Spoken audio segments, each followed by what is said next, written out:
event. Jadi ada pertanyaan, Bang, kalau Vespa di pernis atau Vespa di sepet gimana tuh Bang kalau ikut kontes? Sebenarnya gini teman-teman, kalau teman-teman punya unit Vespa seumpama gitu ya, mau dikontesin, ya teman-teman pertama-tama yang teman-teman harus lihat tujuan teman-teman ikut kontes itu apa. Satu, teman-teman pengen biar teman-teman diapresiasi lah Vespanya. Dengan diapresiasi tentu dengan harapan jadi naik nih pamor Vespa teman-teman, ya kan.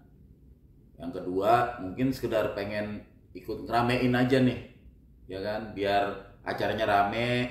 Dalam artian kalau teman-teman ikut berkontribusi, ikut masukin Vespanya ke dalam kontes yang diadakan panitia, otomatis kan banyak tuh, banyak varian juga, ya kan. Dan kemudian yang pasti itu ngebantu panitia nih, karena satu jadi banyak yang pesertanya, kemudian jadi rame otomatis gitu. Nah, yang ketiga mungkin teman-teman nih punya, ada juga yang gue ikut pameran, gue pengen mengedukasi teman-teman nih, edukasi secara nggak langsung, karena banyak juga teman-teman yang gue pengen ngasih tahu tapi gue gak bisa ngomongnya gitu. Nih gue punya unit yang bagus nih, gue nggak usah banyak ngomong, gue taruh di Vespa gue, Vespa gue yang tercihui gitu, mungkin yang orisinil kental. Ada yang kayak begitu, dia punya Vespanya cakep, bukannya dia nggak bisa ngomong, dalam artian dia males aja gitu untuk ngejelasin atau apa gitu. Jadi ya dia nih dengan wujud, gue punya wujudnya nih,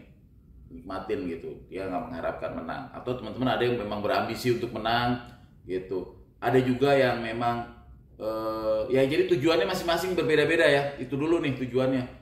Mungkin kalau bengkel ada yang nih gue masukin nih kelas restorasi biar orang-orang tahu nih, ini kerjaan bengkel gue, ini kerjaan tim kami nih gitu. Ada juga yang kayak begitu. Nah, kok bisa gitu Bang? Lah iya, sumpama dia nih restorasiannya menang apa segala macam, otomatis kan mendongkrak. Dan saat dia menang di beberapa lomba kan dia mungkin nanti bisa menyatakan lah. Kalau mengklaim kayaknya terlalu vulgar banget ya, mungkin dia bisa menyatakan ini bengkel kami yang terbaik karena tiap kontes menang mulu gitu. Kurang lebih seperti itu. Nah, tujuan teman-teman ini dulu apa dulu nih kalau mau ikut kontes. Kemudian setelah tujuan teman-teman dapet, teman-teman tuh persiapkan mental kalau menurut gue. Jadi jangan cuman ambisinya aja gede nih pengen menang, tapi teman-teman siapin juga nih berani menang siap kalah. Kebanyakan orang ikut kontes ekspektasinya pengen menang karena Vespanya yang terbaik, tapi ternyata begitu dijajarin keluar banyak yang lebih baik gitu. Biar enak, teman-teman pantau dulu yang lain, karena memang setiap Vespa ada plus minusnya. Tentunya pihak juri dia akan melihat mana yang terbaik dari yang baik-baik semua ini nih gitu. Jadi dicari yang terbaik.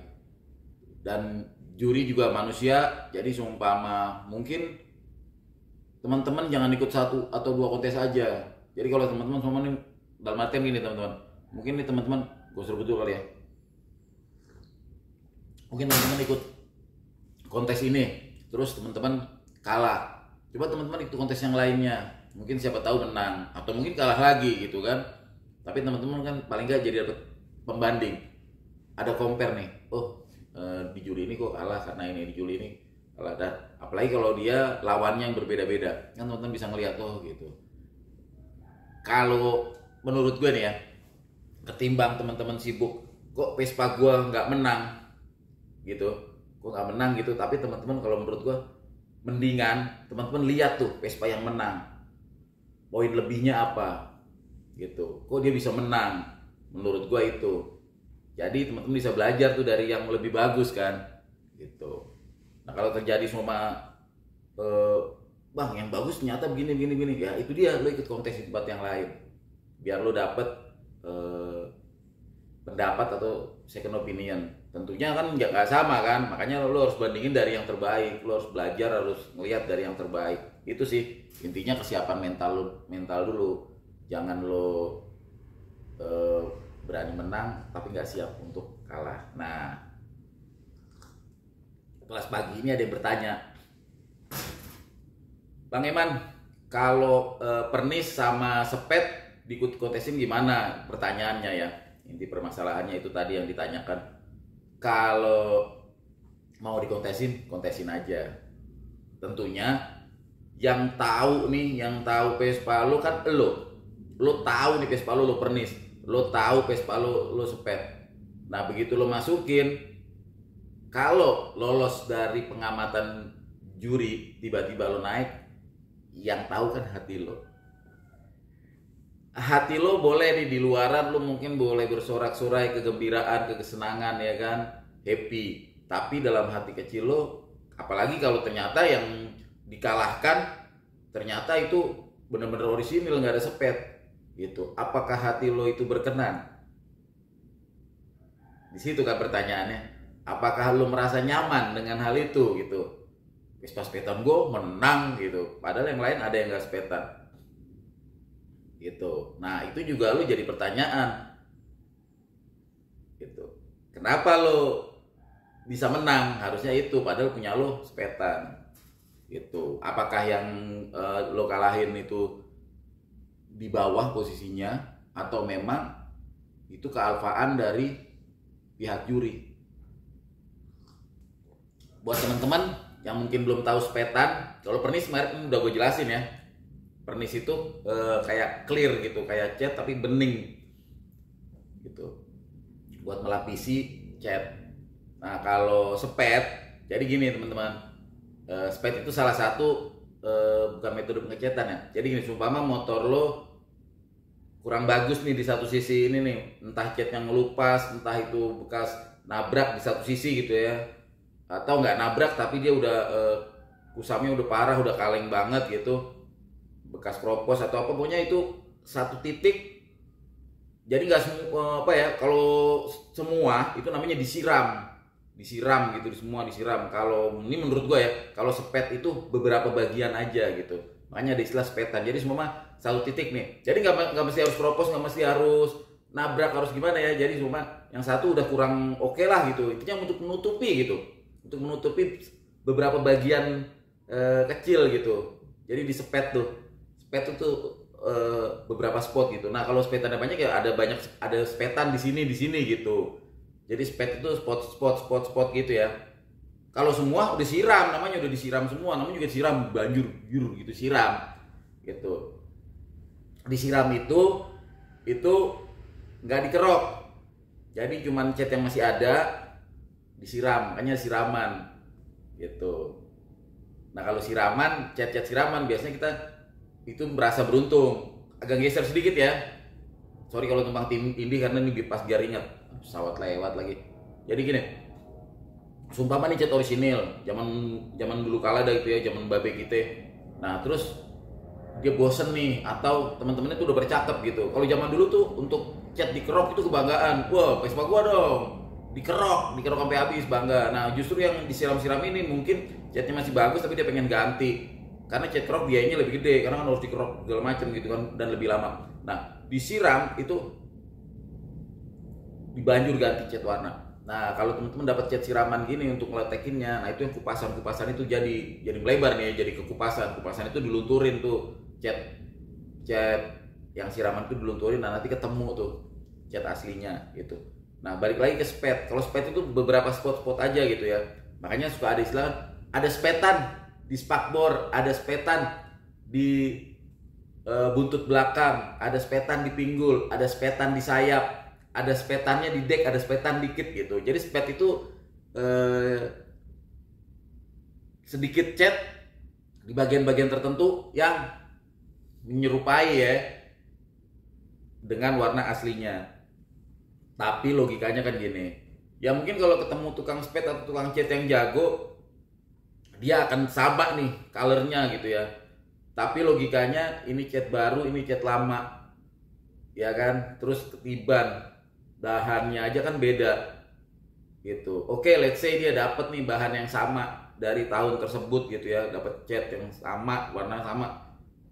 Tapi kan tetap aja sesuatu hal yang berbeda nih.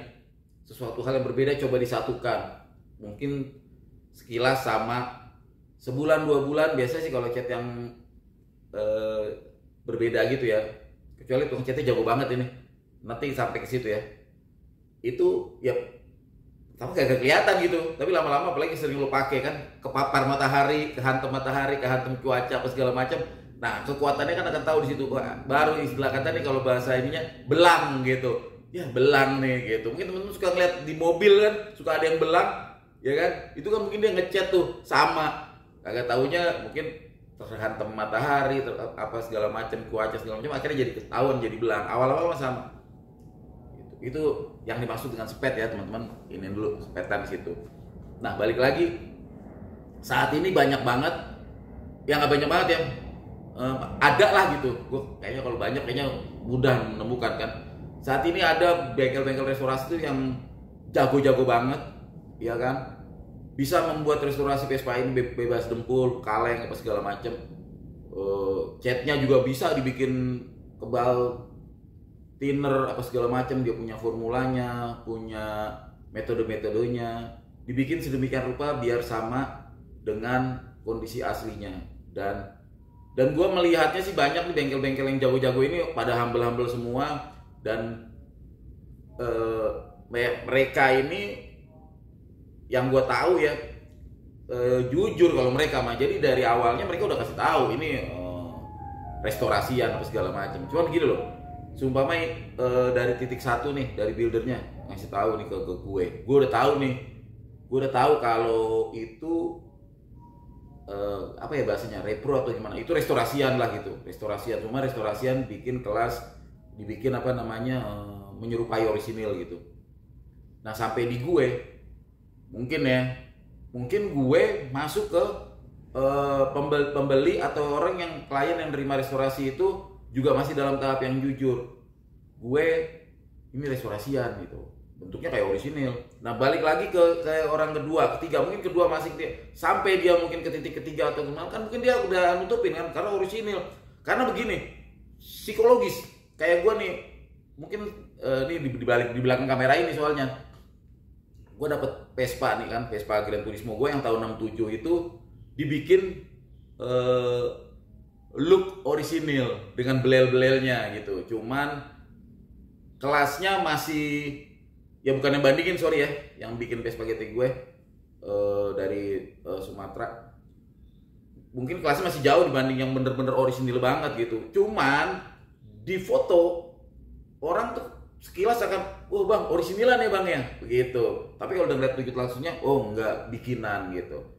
Itu langsung gampang terlihat gitu ya untuk yang orang yang mengerti. Nah tapi kalau buildernya jago banget nih, bisa bikin itu restorasian yang bener-bener kayak orisinil banget gitu. Dan sebenarnya ini pembicaraan sensitif dan peka dan apa ya, ya pokoknya di dunia ini banyak banget deh kalau kita mau belak-belakan gitu ya, aksi tipu-tipu. Dunia tipu-tipu ini banyak banget gitu. Sebenarnya sih bukan tipu-tipu ya, maksudnya lo aja yang ketipu gitu. Nah itu dia, builder akan jujur, ini kondisinya begini-begini, si nomor 1 akan customer pertama akan jujur. Sampai ke level 3 kan mungkin kayak bangga gitu kan. Gak ketahuan lo. Ya udah, gak tahu. Ori kan nih? Nah mungkin juga dia gak bilang enggak ori, tapi dia cuma senyum aja, ambigu kan jadinya kan. Nah akhirnya lo sendiri yang berpendapat, oh itu ori tuh gini. Nah kayak gitu. Yang lebih mengerikannya lagi, mungkin gue yakin pemain-pemain yang udah senior, susu dunia perpespaan juga udah tahu hal ini kan. Cuman mungkin nggak ada yang segacor gue nih ngomong. Gue juga nggak terlalu gacor sih, gue juga agak ngerem gitu. Tapi di dunia perpespaan duniawi ini, di kelas pagi ras 3 rasi ya kan, sambil ngopi teman-teman bisa seruput informasi. Dunia Vespa itu dengan hype-nya yang semakin tinggi, demand keinginan yang tinggi, barang-barang yang langka, pada berseliweran ya kan, itu ya teman-teman emang harus kudu teliti. Harga semakin tinggi, permintaan banyak, sementara pencuplainya nih ya kan, wah ini terlalu tinggian nih, ada market nih buat teman-teman yang pengen harga murah ya kan, ada celah di situ, akhirnya dibikinlah yang repro segala macam. Yang pasti satu hal sih, kalau gue lihat di dunia perkembangan ini agak melenceng dari pertanyaan awal, cuman nggak apa-apa, kita patut bangga bahwasanya udah bergeser eranya dari dulu yang kita berusaha banget bikin slogan untuk Vespa jangan dijual ke luar negeri. Sekarang Vespa termaintain ada di sini nih, malah pada masuk lagi yang dari luar negeri gitu. Jadi itu keren banget sih menurut gue. Dan kita sama-sama jaga nih pervespaan duniawi ini. Dan teman-teman jangan sungkan nih kalau mau tanya-tanya apa atau mau berkomentar di kolom komentar gue, komen aja. Kalau gue tahu insya Allah gue balas, kalau nggak tahu gue kan bilang kagak tahu. Kita asik aja ya kan. Selalu aja pertanyaan-pertanyaan yang mungkin sifatnya agak pribadi atau apa, nanti gue akan geser ya ke DM IG Eman Vigano atau IG Rasti Garasi. Tapi kalau agak lama jawabnya mohon dimaafin. Begitu aja sih ya, jadi terjawab ya. Kembali lagi, lo mau Vespa tipe apapun mau apa ya nggak masalah gitu. Dan sebelum lo masukin Vespa lo ke kontes, nah kan lo udah tahu nih ada kelas-kelasnya tuh di kontes, kelas orisinil, kelas restorasi, ya kan. Masukin Vespa lo ke dalam kelas yang memang tepat, ada kelasnya gitu. Kalau lo nggak ada kelasnya, semua lo memaksakan masuk gitu ya. Ya lo mau masuk, lo cuma mau ngerame-ramein, lalu tinggal ngomong aja ke panitia gitu. Nah itu dari pihak panitia ada. Apakah seandainya nggak ada kelasnya, lo mau paksain tuh jadi satu, ya kan? Itu biasanya suka jadi ini nih, wah tapi gimana ya? Dia masuk kan membawa uang pendaftaran kan, tapi kelasnya nggak memenuhi kuota gitu. Kalau nggak memenuhi kuota, apakah dibubarin aja karena nggak ada kuotanya atau dipaksakan dijadiin satu? Nah itu juga berpikir lagi gitu, karena nanti ujung-ujungnya pasti ada yang kecewa, kok gue nggak menang, jadi barangnya aja udah beda-beda gitu. Tapi kalau lo Vespa lo masuk nih restorasian, disandingin semua sama restorasian, lo jadi bisa mengcompare restorasi lo dengan restorasian yang lain. Atau lo masuk di orisinil dengan teman-temannya yang orisinil yang lain, otomatis lo akan mengcompare Vespa lo dengan yang orisinil. Lain hal kalau Vespa orisinil lo masuk ke Vespa restorasian, jadi wagu, jadi aneh sendiri. Dari gue itu aja. Seruput kopinya, reguk informasinya. Kalau kalian suka tayangan ini, kasih tombol jempolnya. Yang belum subscribe, kurang subscribe, tombol loncengnya jangan aja lupa dijegugin aja. Sampai jumpa lagi dengan gua Eman Vigano, Rasti Garasi. Ciao.